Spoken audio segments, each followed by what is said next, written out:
साकेत अमर रहे, किसान नेता राजेश पायलट अमर रहे, किसान नेता राजेश पायलट अमर रहे, कर्नल साहब अमर रहे, ज्योतिराव फुले अमर रहे, भगत सिंह अमर रहे, इंकलाब जिंदाबाद, इंकलाब जिंदाबाद।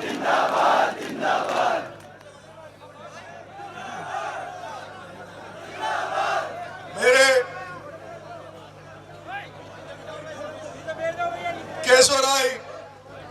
पाटन और आसपास ग्रामीण एरिया से पधारे हुए सभी किसान भाइयों, नौजवान साथियों, मंच पर विराजमान आदरणीय दशरथ जी शर्मा साहब,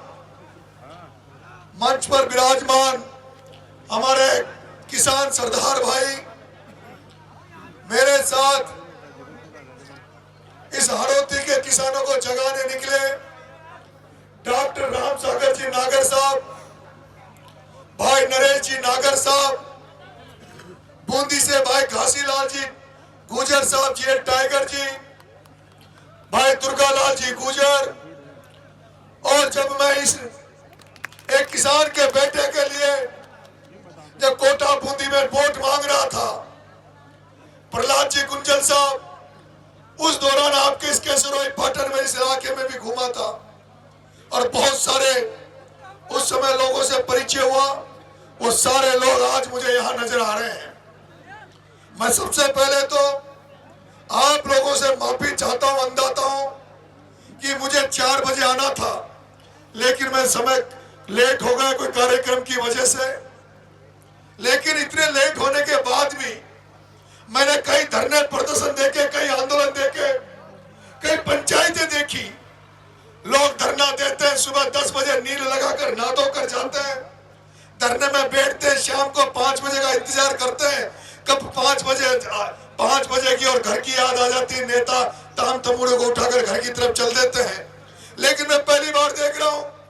जब इस बूंदी की धरती पर दशरथ जी शर्मा के सुपुत्र, जिसने इस बूंदी की धरती पर एक फिर से किसानों को जगाने का काम किया, जगाने का एक क्रांति का काम किया है, वो मेरा भाई गिरिराज जी गौतम। आप जैसे क्रांतिकारी साथी की, आप जैसे क्रांतिकारी साथी की हमें जरूरत थी। और आज हमें बूंदी में भी आपके माध्यम से बहुत सारे युवा नौजवान ऐसे साथी खड़े मिल गए जो अपने किसान भाइयों के लिए, आने वाले किसानों की पीढ़ियों के लिए लड़ने के लिए तैयार होकर खड़े हैं। भाई गिरिराज जी गौतम, अभी बीच में जब मैं बूंदी आया तब एक होटल में हमारी बात हुई। इन्होंने कहा भाई साहब हमारे यहाँ शुगर मिल बंद पड़ी है, वो शुगर मिल जिससे हजारों किसानों का घर चलता था, हजारों की किसानों की आर्थिक स्थिति जिससे जुड़ी हुई थी, हम चाहते हैं वो शुगर मिल फिर से चालू हो। और ये समय है जब हर किसान चाहता हो शुगर मिल चालू हो। मैं जब कोटा बूंदी लोकसभा चुनाव में उस किसान के बेटे प्रहलाद गुंजल के लिए इसलिए वोट मांग रहा था कि एक किसान का बेटा अगर संसद में चला जाएगा तो किसानों की आवाज उठाएगा, वो शुगर मिल की भी बात करेगा, वो समर्थन मूल्य पर कांटों की भी बात करेगा। वो व्यक्ति जो यहाँ पर एक गन्ना सेठ जो बैठे, पूंजीपति बैठे, जिन्होंने राजनीति को पैसा कमाने का धंधा बना लिया, उनकी जगह अगर किसान का बेटा संसद में जाएगा तो किसानों की भलाई के लिए लड़ाई लड़ेगा। लेकिन दुर्भाग्य की बात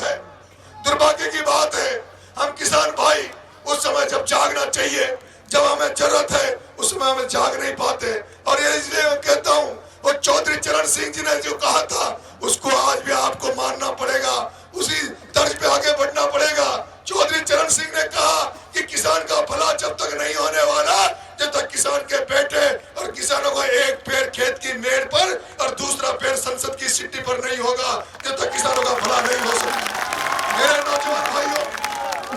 मेरे किसान भाइयों, स्वर्गीय पायलट साहब ने कहा, स्वर्गीय राजेश पायलट साहब ने कहा, किसानों का, गरीबों का हित जब तक नहीं होगा